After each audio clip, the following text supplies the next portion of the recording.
오늘 다윗의 동네에 너희를 위하여 구주가 나셨으니 곧 그리스도 주시니라.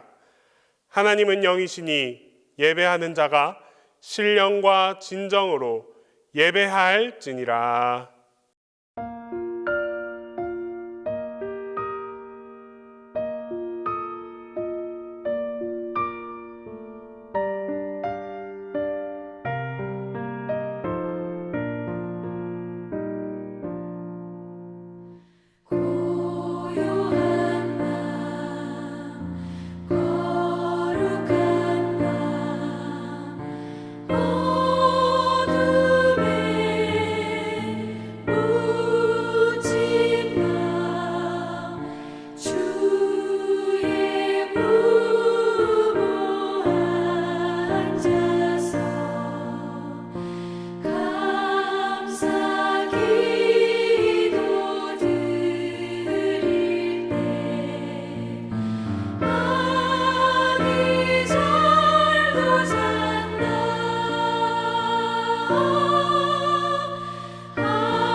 기쁨의 근원이신 살아계신 하나님 감사합니다.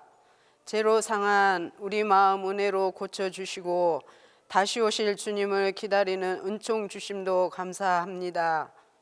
우리의 소망 되시고 참 사랑이신 하나님이심을 알면서도 생활 속에서 우리의 삶 속에서 염려와 걱정 가운데 때로 무너지고 때로 연약하여 실망하고 힘들어한 우리의 믿음의 연약함을 용서하여 주시옵소서. 하나님, 이 모습 이대로 우리가 수요 예배에 나왔사오니 반드시 믿는 자에게 복이 있음을 하나님이 반석이심을 알게 하시어 회복하게 하시고 성령의 충만함으로 오실 예수님을 찬양하며 기쁨으로 맞이하게 하소서. 주님 은혜 아니면 한치도 살 수 없는 불안한 시기입니다. 흑암에 빠진 이 나라를 구하여 주시옵소서. 코로나로 인한 갈등, 무너진 경제, 고통의 연속입니다. 하나님만의 크신 사랑으로 긍휼함을 베푸시고 다시 한번 회복케 하여 주시고 힘과 용기를 주시옵소서. 하나님의 크신 사랑이 이 나라를 구원할 수 있음이 하나님 이때 우리가 간절히 기도할 수 있도록 도와주시옵소서. 무엇보다 최선을 다하지만 너무도 힘든 의료진들을 지켜주시고 그들이 강건할 수 있도록 이루하여 주시고 인도하여 주시옵소서. 하나님 사랑이 있기에 이때에 우리가 믿는 자로서의 그 은혜의 축복 속에 살아갈 수 있게 하시며 세상 풍조에 빠지지 않도록 동신교회를 통하여 날마다 말씀 안에 인도하시어 주시니 감사합니다. 영적인 분별력을 갖고 좀 더 믿음으로 주님께 의롭게 살기를 힘쓸 수 있도록 도와주시옵소서. 필라델피아를 통하여 동신교회를 사용하심을 감사합니다. 많은 어려움이 있다 하지만 이때 우리는 주의 일을 멈출 수 없음을 이 재단을 통하여서 알게 하심을 감사합니다. 신앙의 소중한 전통과 믿음의 유산을 동신공동체가 이어오게 하심 감사합니다. 하나님 계속 이어가게 할 수 있도록 그 사명을 감당할 수 있도록 축복하여 주시옵소서. 우리 성도들의 삶이 기도의 삶이 되게 하시고 무엇보다도 하나님한테 온전함을 입기에 힘쓸 수 있는 삶이 될 수 있도록 하나님 도와주시옵소서. 동신의 성도들이 하나님의 구원의 감격을 찬양케 하시고 기쁨으로 살게 하소서. 염려와 걱정이 아무리 크다 해도 하나님 사랑보다는 작음을 이미 말씀을 통해 알게 하셨습니다. 주님 사랑합니다. 동신의 성도들 이 말씀 붙들고 날마다 기쁨을 반석 같은 믿음으로 어렵고 힘들지만 감사하며 믿음의 부요함을 누리며 행복하게 살게 하소서. 이 땅의 많은 곳에 무너져가는 기간 속에 하나님 그들에게도 우리에게 누린 이 모든 은혜를 베풀어 주시옵소서. 이 시간도 선교지에서 선교한 우리 선교사님들 우리 이렇게 힘든데 많이 힘든 가운데 있습니다. 하나님 그곳에 역사하시는 하나님 꼭 그들의 힘든 생활 속에서도 우리에게 주어진 이 기쁨의 소식들을 갖게 하시고 다시 오실 예수님을 기다리는 아버지 그런 기쁨이 넘칠 수 있도록 도와주시옵소서. 오늘 또 이 말씀을 대언하신 목사님 강건하게 하시고 평안케 하시며 이 사명 잘 감당할 수 있도록 도와주시옵소서. 교육자님 모두에게도 건강 주시고 구원의 감격이 그 어느 때보다도 더욱 클 수 있도록 인도하여 주시옵소서. 사랑의 완성체이신 임마누엘 하나님 이 모든 것이 주님의 은혜며 은총임을 알며 주님 섭리 가운데 순종하는 삶을 살기를 간절히 원하며 예수님의 이름으로 기도합니다. 아멘.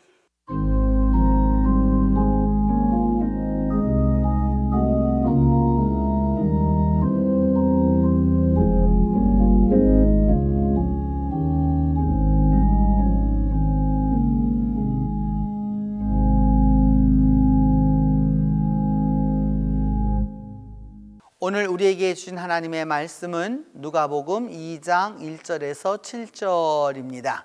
신약성경 누가복음 2장 1절에서 7절입니다. 그때에 가이사 아우구스토가 영을 내려 천하로 다 호적하라 하였으니 이 호적은 구레뇨가 수리아 총독이 되었을 때에 처음 한 것이라. 모든 사람이 호적하라 각각 고향으로 돌아가매 요셉도 다윗의 집 족속이므로 갈릴리 나사렛 동네에서 유대를 향하여 베들레헴이라 하는 다윗의 동네로 그 약혼한 마리아와 함께 호적하러 올라가니 마리아가 이미 잉태하였더라. 거기 있을 그때에 해산할 날이 차서 첫 아들을 낳아 강보로 싸서 구유에 뉘었으니 이는 여관에 있을 곳이 없음이러라.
2022년 대림 성탄 스페셜 5번째 시간으로 오늘은 누가복음 2장 1절로 7절에 근거해서 예수 탄생하다라는 제목으로 말씀을 상고해 보도록 하겠습니다. 오늘 첫 번째 질문은 바로 이것입니다. 어느 황제 시대에 이 호적하게 되었느냐라고 이제 물어보는 것입니다. 우리말로는 호적이라고 하는 옛 언어이고요. 사실은 요즘 말로 한다면 인구조사입니다. 그 인구조사를 하게 하는 근본 목적은 어디에 있느냐 하면 세금을 걷어들이기 위한 것이었죠. 그래서 바로 오늘 누가복음 2장 1절을 말하기를 그때에 가이사 아우구스토가 영을 내려서 천하로 다 호적하라 하였다. 로마 제국 전체에 있었던 그 아우구스토스 황제가 무엇을 하라고 했느냐? 인구조사를 하라고 하였던 그런 때입니다. 그러면 가이사 아우구스토는 어느 정도 시대를 살았던 사람이냐 하면 바로 이런 사람이었죠. 그 여러분 나와 있는 데를 보면은 아주 이 아우구스투스라고 하는 말, 우리말로 아우구스토라고 하는 말 자체가 아주 굉장히 위험 있는 아주 대단한 말이죠. 그래서 가이사 아우구스토 아주 엄청난 어휘라고 할 수 있습니다. 그런 부분에서 이 사람은 그 주전 63년부터 주 14년까지 살았던 것이었는데 바로 그래서 이 사람은 뭐라고 생각했느냐 하면 신의 아들이라고 생각하면서 금화도 마련했던 거고, 그래서 그의 모습을 우리가 이제 알 수 있습니다. 그는 그의 이름을 정확하게 말한다면 그 임페라토르라고 할 수 있는데 뭐냐면 영어로 말한다면은 그 엠페러 황제라는 말이죠. 그래서 정확하게 이름은 그 임페라토르 그다음에 가이사르 디비 필리우스 아우구스투스라고 말할 수 있는데 그 황제이며 가이사인 바로 신의 아들 아우구스투스라고 하는 그런 의미입니다. 그는 모계 쪽 아저씨였던 율리우스 시저와 관계가 아주 교분이 깊었었던 거고요. 바로 이 시대가 그 아우구스투스 황제가 다스리던 시대가 팍스 로마나라고 말하는 로마의 평화 시기였습니다. 그가 다스렸던 시대의 로마 제국이라고 하는 것이 얼마만큼 넓었었던 것인지는 이 그림을 보면 알 수 있습니다. 당시 로마가 얼마만큼 크나큰 지역을 다스리고 있었고 그의 힘이 얼마만큼 뻗쳤었는지 아프리카에서부터 시작되어 가지고서 이쪽 아시아 쪽으로 또 그리고 또 서쪽으로는 스페인과 그쪽 쪽으로 좀 그 유럽 지금의 중부 유럽까지 달하는 아주 대단한 지역이었던 것을 알 수 있습니다. 바로 이 표현을 이제 이런 것을 보면서 우리는 이제 하나 기억해 두어야 할 것은 가이사 아우구스토가 이제 그 힘을 얻게 되는 그것은 바로 이 해전이었던 것이죠. 악티움 해전에서 드디어 이제 아우구스토스가 그 힘을 얻게 되어서 드디어 이제 정권을 잡게 되어서 정적을 제거하고 그 정권을 잡게 되었던 것이죠. 아우구스투스 황제의 그 황실이 지금도 남아 있습니다. 2000년이 지났지만 그 채색화가 그대로 남아 있는 것을 보면 당시 사람들의 이 채색화 기술이 얼마나 뛰어났는지를 알 수 있다라고 할 수 있습니다. 바로 그리고 이 아우구스투스 황제에 대하여서 영어로는 그 모셀레움이라고 보통 표현하는데 그의 이제 그 시체가 있었던 또 내지는 그를 기념하는 그의 죽음을 기념하는 바로 그런 곳입니다. 바로 이 안에 들어가 보면 그 아우구스투스 황제의 그 모습을 갖다가 이렇게 이 사람이 바로 이제 이와 같이 죽었다라고 하는 것을 이게 그 우리말로 하면 비석이라고 할 수 있겠죠. 이제 이런 것을 세워두었던 것을 볼 수 있습니다. 그러니까 제국의 황제는 누구였느냐? 아우구스투스였습니다. 그런데 그 아우구스투스가 이 호적을 언제 하라고 하게 하였느냐? 2장 2절은 말하기를 구레뇨가 수리아 총독이 되었을 때 처음 했다. 구레뇨라고 하는 사람이 시리아의 총독이 되었을 때 처음 하였다. 이렇게 이야기하고 있습니다. 그럼 이 구레뇨라고 하는 사람이 어떤 모습이었는지 우리는 그의 흉상을 가지고 있습니다. 바로 이와 같은 모습이었죠. 아주 전형적인 로마 시대의 그 로마인의 모습이라고 할 수 있습니다. 그의 원래 이름은 푸블리우스 수피시우스 퀴리니우스라고 말할 수 있습니다. 이게 그 원래의 이 사람의 그 이름입니다. 근데 이 사람은 주전 51년에 태어나서 주후 21년까지 살았는데 로마 근처에 있었던 아주 하미안 집안의 출신이었습니다.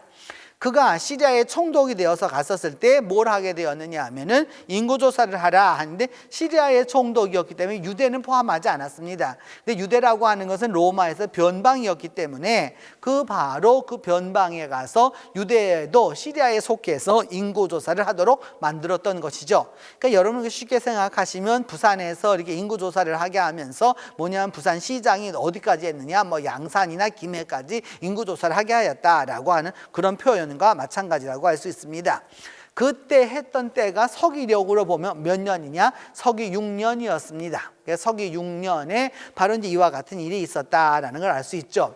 우리는 서기 서력을 보면서 뭐라고 그러냐면 예수님이 태어난 것을 0년으로 보고서 그 다음에 1년, 2년 이렇게 생각하지만 그 역사가 꼭 맞지 않습니다. 그래서 이렇게 여러 가지 역사 기록을 통해서 보면 예수님은 사실은 언제 태어났느냐? 서기 AD 6년에 태어나셨다라고 하는 것을 이제 알 수 있는 것이죠.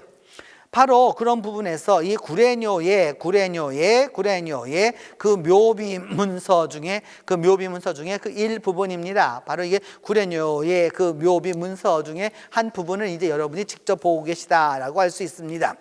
더불어서 이거는 1912년에 비시디아 안디옥이죠. 안디옥은 시리아 안디옥도 있고 비시디아 안디옥도 있는데 이 비시디아 안디옥에서 발굴된 그 구레네의 명령으로 이 비석을 세우게 되었다라고 하는 바로 그 내용이 여기 나오게 되죠. 그래서 바로 그 구레뇨의 이름이 그대로 나오게 되는 비석을 우리는 1912년에 한지 100년 전에 이것을 발굴하게 되어서 이제 알게 되었다라고 하는 걸 알 수 있습니다.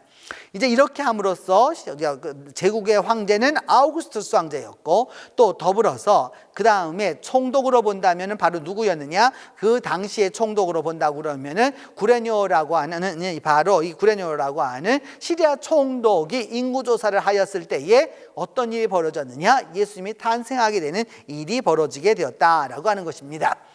요셉은 호적하러 어떻게 하였느냐? 그러니까 모든 사람이 호적하라 인구조사를 한다라고 하면 오늘날과 같이 사람만 조사하는 것이 아니고요. 그 당시에는 그 조상들이 살았던 고향 땅으로 돌아가는 겁니다. 그래서 그 고향 땅에 돌아가서 우리 아버지는 누구였어요? 할아버지는 누구였어요? 증조 할아버지는 누구였어요? 고조 할아버지는 누구였어요? 라고 그렇게 쭉 이야기하기 때문에 각기 자기 고향으로 태어났던 그 고본으로 돌아갔던 것이죠. 근데 요셉은 어떤 집안 출신이었느냐? 다윗 집안 출신이었습니다.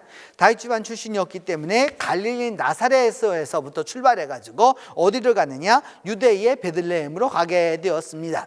당시의 그 상황이라고 하는 것은 갈릴리 나사렛이라고 하는 것은 여러분 뭐냐 하면은 그 약간 그러니까 유대인들로 보면은 이게 변방 지역에 가서 사는 거예요. 못 사는 사람들이 사는 지역에 사는 거고 베들레헴은 예루살렘과 가까운 지역이었다라고 하는 것을 알 수 있습니다.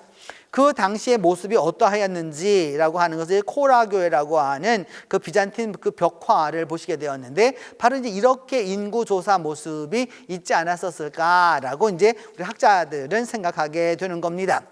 그래서 여기에서 우리가 이제 기억해 두어야 할 것은 바로 베들레헴이라고 하는 것이죠. 그러니까 요셉도 다윗의 집 족속이었기 때문에 그러니까 요셉이라고 하는 사람이 누구였느냐? 다윗 가문의 사람이었다라고 하는 겁니다. 그러니까 그 다윗 가문이었고 그 다음에 어디에 현재 살고 있느냐? 나사렛에 살고 있습니다. 그래서 그는 어떻게 됐느냐? 그 나사렛에서 유대 쪽을 향해서 내려오게 됩니다. 북쪽에 살았기 때문에. 그래서 내려와가지고 베들레헴이라고 하는 다윗의 동네. 왜냐? 다윗이 어디 출신이라고 생각하느냐? 베들레헴 출신이라고 생각했기 때문입니다. 왜냐하면 이새의 아들이었던 그 다윗의 고향이라고 생각했기 때문에 또한 더불어서 나중에 다윗 성이 되는 것이죠. 이게 다윗 성이라고 다윗이 이름을 지었기 때문에 그런 부분이 예루살렘이 있었기 다윗 성이라고 이름을 지었기 때문에 바로 그의 고향 그 베들레헴을 이야기하게 되는 것입니다. 그러면 나사렛이라는 곳은 어디에 있었느냐라고 보면 여러분들이 지금 보시는 그 그림에서 보시면은 약간 왼편에 뾰족하게 나와 있는 부분 상단 부분에 보면 가나가 있고 그 밑에 나사렛이 나와 있는 것을 알 수 있습니다. 그 나사렛이라는 것이 알 수 있고 그 다음에 그 밑으로 보면 중간쯤 내보면 예루살렘에서 별표가 그려져 있고 그 별표 밑에 뭐가 나와 있느냐? 베들레헴이 나와 있는 것을 볼 수 있습니다. 그러면 여기서 그 나사렛이라고 하는 이 표현을 보기 위해서 나사렛이라고 하는 것은 나중에 누가복음 2장 39절에 보면 그의 본 동네 나사렛에 가서 이제 자라나게 되는 것을 알 수 있습니다. 이런 부분에서 여러분들이 우리가 기억해둬야 될 것은 옛날 사람들은 반드시 그 고향에서 그 고향을 그 이름에다 붙여주었습니다. 옛날 우리나라 여성들이 예를 들어서 그 부산 사람이 양산에 가 살면은 부산댁 이렇게 불렀고, 양산 사람이 부산에 오면 양산댁이라고 불렀던 것처럼 그렇게 그 자기의 원 고향을 그 이름에 붙여주었는데, 성경은 나사렛이었다라고 이렇게 얘기하는 거죠. 태어나기는 예수님은 베들레헴에서 태어났습니다. 그러나 그 예수님을 말할 때에는 사실은 베들레헴 출생이지만 그의 모든 자라남과 그의 행동과 행위와 이 모든 것은 나사렛에서 일어났기 때문에 나사렛 예수라고 이야기했던 것이죠. 요한복음 19장 19절에 그 유명한 말씀 있지 않습니까? 나사렛 예수 유대인의 왕. 그래서 여러분들이 그 흔히 그 이 십자가에서 보면 INR 그 다음에 그 I라고 하는 그것이 뭐죠? 이게 보면은 그러니까 이런 말 그것을 보게 되면 라틴어의 그 약어인데요. 뭐냐면 나사렛 예수라고 하는 거죠. 그러니까 나사렛 예수 IN 하면은 예수스 나자레누스, 그다음에 R은 렉스 왕이라는 뜻이고, 유다요름 해가지고 I 붙어서 다시 뭐냐면 유대인의 왕 예수라고 하는 나사렛 예수. 그래서 INRI라고 하는 것이 나중에 축약어로 사용되어서 이제 사람들에게 그것이 바로 유대인의 왕 예수, 그 나사렛 예수라고 하는 것을 말하게 된 것이죠. 그렇게 됨으로써 그 다음에 이제 우리가 보게 될 것은 바로 베들레헴입니다.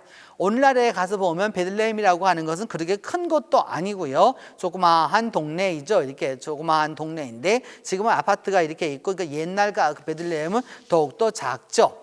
그러나 베들레헴의 역사는 참 오래된 것입니다. 왜냐하면 이는 그 족장 야곱과 연관이 되어 있기 때문입니다. 바로 그 창세기 35장 19절에 보면 라헬이 죽었었을 때 베들레헴 그 길에 묻었다라고 하면서 그 장소 이름이 무엇이었느냐? 에브라시였다라고 이렇게 이야기하고 있습니다. 그러니까 야곱과 연관된 약 3,800여 년 된 그러한 오래된 장소였다라는 것을 우리가 기억해 두어야 합니다.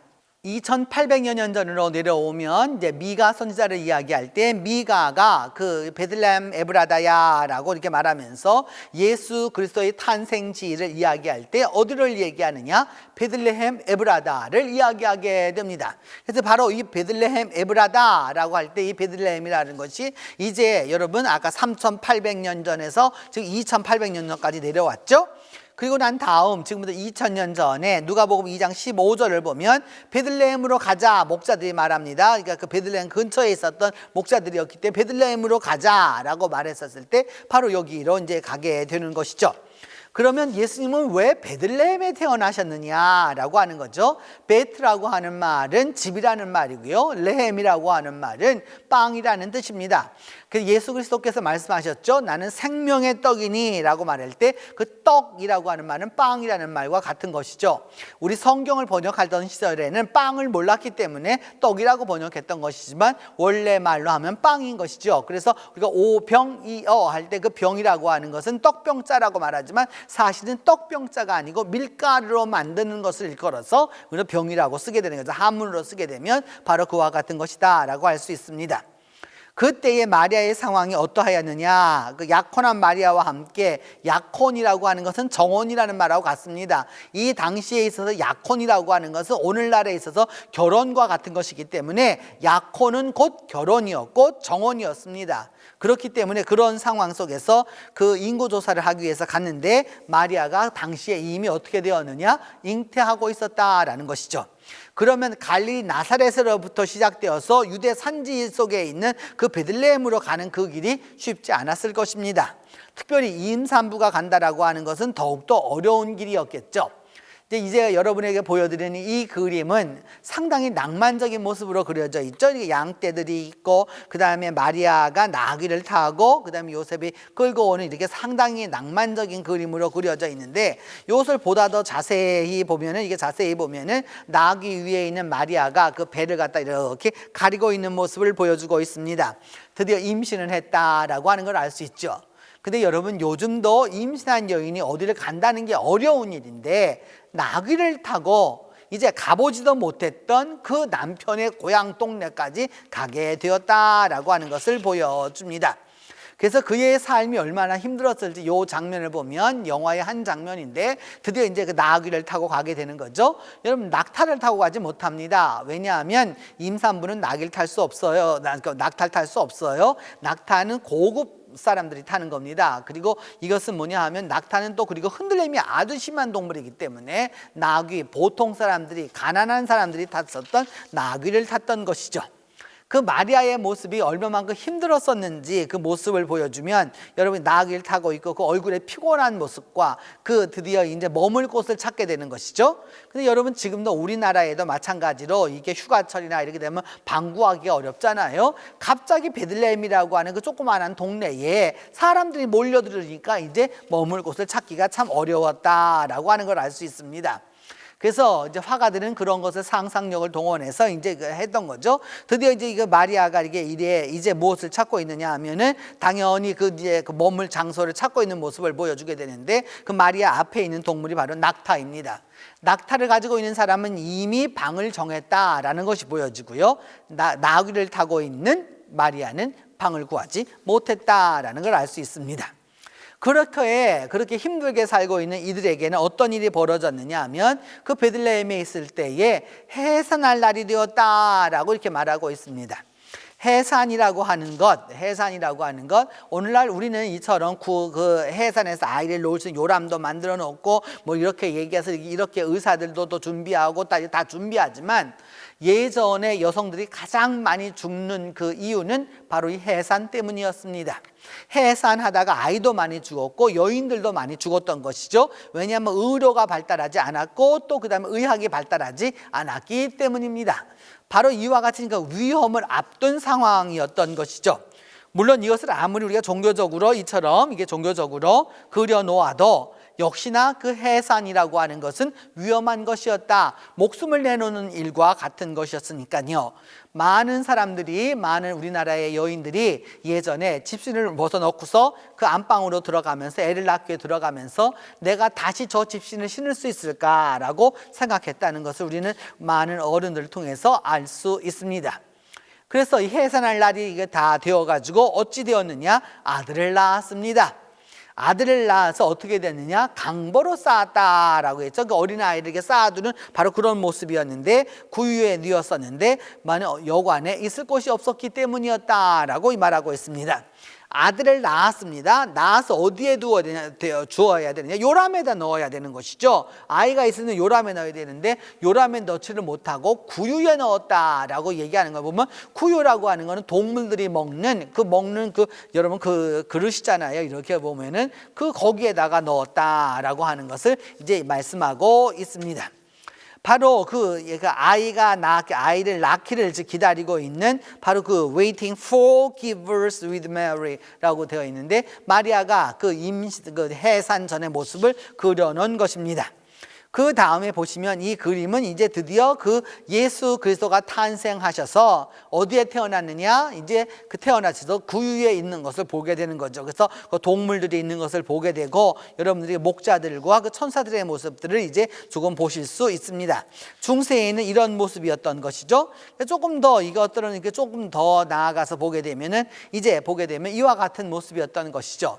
이때쯤 되면은 이미 기독교가 많은 힘을 갖게 되어서 이 예수님의 탄생에 대하여서 보다 더 아름다운 색채를 갖게 되었던 것이다라고 할 수 있습니다. 그리고 난 다음 조금 더 이거 더 종교적으로 그려주면은 마리아와 그 요셉을 그려주고서 동물들이 나오고 그 위에 천사들이 이게 노래하는 모습들을 이제 보여주고 있습니다. 바로 이와 같은 모습을 통해서 우리가 이제 이해할 수 있게 되는 것이죠. 오늘날은 그렇기 때문에 예수님의 이 동네에 그 예수님의 탄생교회를 찾고자 하는 것이죠. 사실 모릅니다. 왜냐하면 예수님은 그 당시 여관에 든 것도 아니었고요. 예를 들어서 마구간 구유에 있었는데 거기가 그 마구간이 어디였는지 알기 어려운 것이죠. 그러나 요즘에는 이제 그런 것에 대해서 역사 속에서 사람들이 계속 찾았기 때문에 그 탄생교회가 있습니다. 이 탄생교회 가서 보시면 이 벽이고요. 그래서 이 안으로 이제 들어가게 되는데 들어가는 문을 가서 보시면은 이 문이 아주 재밌습니다.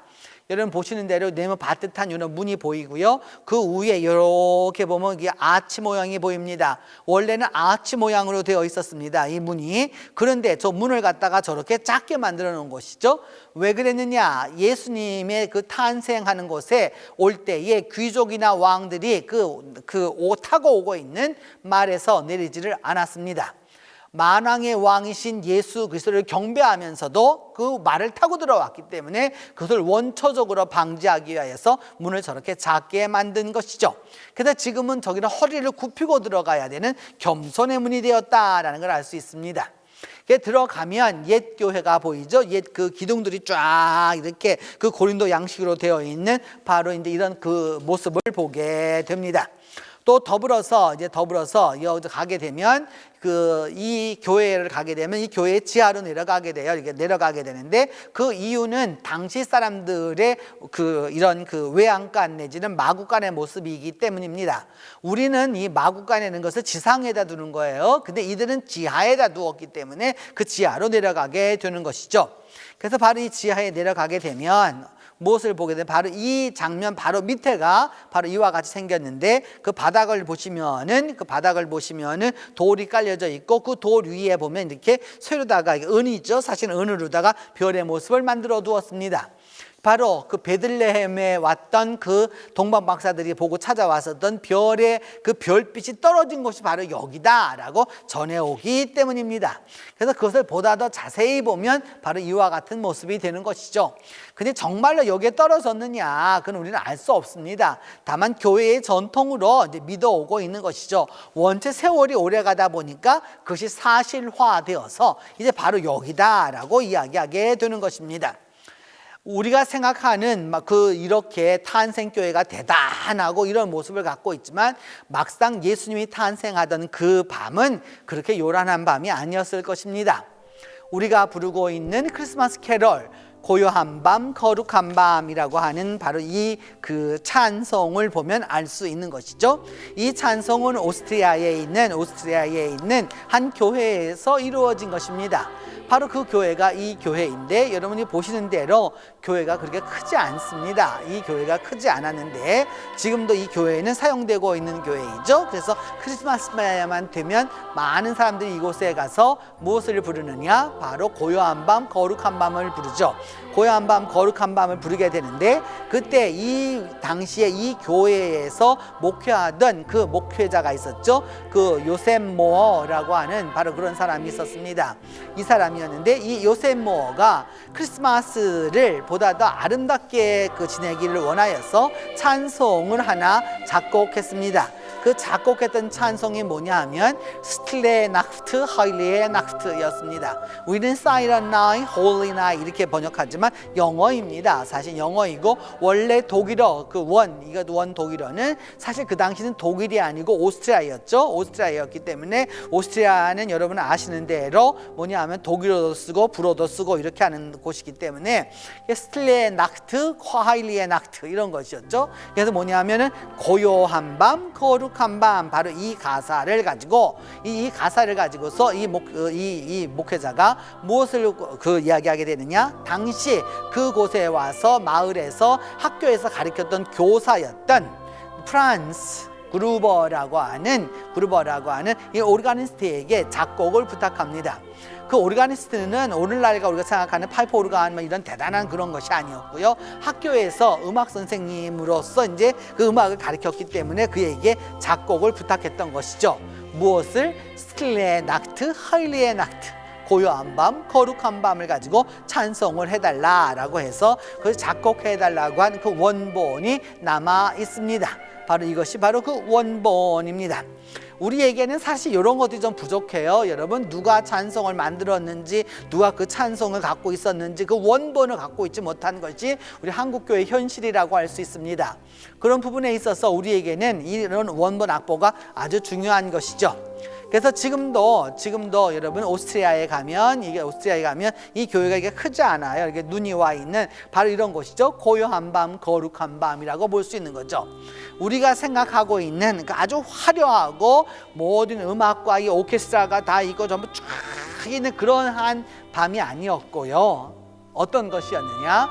정말로 조용하고 고요하고 그렇게 해서 아주 거룩한 밤이었던 것이 바로 예수님이 탄생하시던 첫 번째 성탄절이었다라고 하는 것을 우리는 알 수 있습니다. 이러한 것들을 통해서 여러분 기억해 두셔야 할 것은 무엇이냐? 예수 탄생은 요란하게 이루어지지 않습니다. 오늘날도 어쩌면 크리스마스에 예수를 잃어버리고 말았잖아요. 선물이 모든 것을 대체하고 있잖아요. 사람들이 기독교인들조차도 예수를 중요하게 생각하지 않아요. 오히려 성탄이 오면 좋아하는 곳은 상품점, 베이커리 이런 곳들이 더 좋아하게 된 거죠. 정말로 중요한 것은 예수였는데 예수를 생각하는 성탄은 점점점 사라져가고 있다라고 할 수 있습니다. 그런 부분에 있어서 우리는 크리스마스를 복원해야 합니다. 크리스마스라고 하는 게 크라이스트 매스라고 하는 말이 합쳐진 말이죠. 매스라는 말은 유럽권에서 사용하는 여러분 뭐냐면 미사라는 뜻이 보다는 예배라는 뜻입니다. 그리스도를 예배한다라고 하는 크리스마스의 회복이 필요하다라고 할 수 있습니다. 예수 탄생은 고요한 밤, 거룩한 밤 속에서 이루어졌습니다. 우리가 이것을 꼭 기억해 두어야 하는 것입니다. 이제 기도하겠습니다. 하나님, 2000년 전 예수 그리스도의 탄생은 조용했고 누울 곳이 없어서 구유에 누일 수밖에 없는 바로 그러한 정황이었습니다. 그럼에도 불구하고 그 어려움 속에서 예수 그리스도가 탄생하였고 오늘 우리가 그의 길을 따라가려고 하고 있습니다. 하나님, 이제 기도하고 원하오니 은혜의 은혜를 베풀어 주셔서 믿음 안에서 올바로 삶을 살아갈 수 있도록 도와주시고 우리에게 힘과 능력과 권능을 베풀어 주셔서 진정으로 예수의 길이 무엇인지를 깨달을 수 있도록 하나님이 함께하여 주시옵소서. 우리 주 예수 그리스도의 이름으로 기도하옵나이다. 그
지금은 예수 그리스도의 은혜와 하나님의 사랑과 성령의 교통이 고요하고 거룩한 밤에 탄생하신 구세주를 기다리는 모든 이들 위해 이제로부터 함께 계시기를 축원하옵나이다.